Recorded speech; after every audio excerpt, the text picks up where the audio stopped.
Hi, it's the Amateur Gourmet here. I'm going to review 3 restaurants that I was too lazy to write about on the site itself.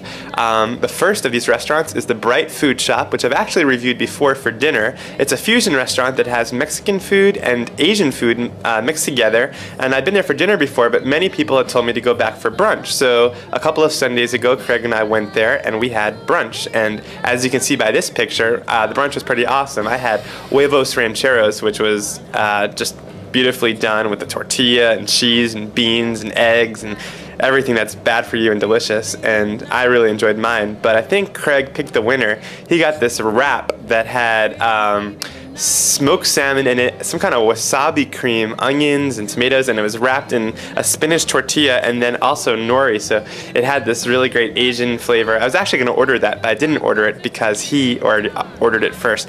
The next meal I'm going to talk about is the Clinton Street Baking Company, which is on the Lower East Side. I went there with Craig and our friends Diana and Mark, and the drinks there are pretty awesome. I had a great summer drink. It's the one on the right. It was like a lavender martini. It was really flowery but sweet and really good and refreshing. Everyone actually got a different drink that was recommended by the waitress. There's Mark modeling the biscuits that come with your dinner, and I hope you appreciate Mark's hands because, as he told us, he actually had held the plate before in some food magazine and had been complimented on his hands. So let's all take a moment to appreciate those.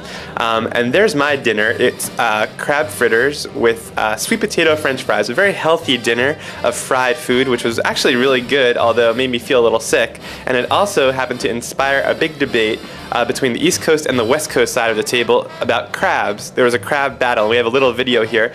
Craig represents the West Coast and Mark represents the East Coast. And you haven't had either crab. I think I have though. The thing is, you've not had real. I haven't had the specific Dungeness crab that comes from the beach of the house that your family owns that you go to in the summer. 10 minutes. 10 minutes from wriggling in the bucket to ripping it open and eating it. I'm sure they're delicious. You cannot get fresher than that, and that makes all the difference. I'm sure you're right.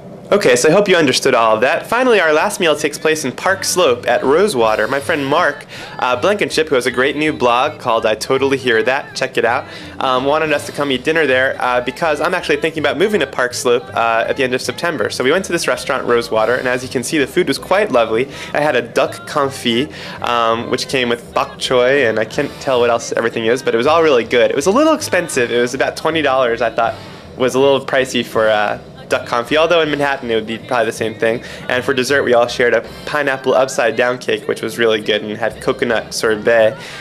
So we all enjoyed our meal, and the place is really cute, and Park Slope is just adorable. I think I'm really going to consider moving there.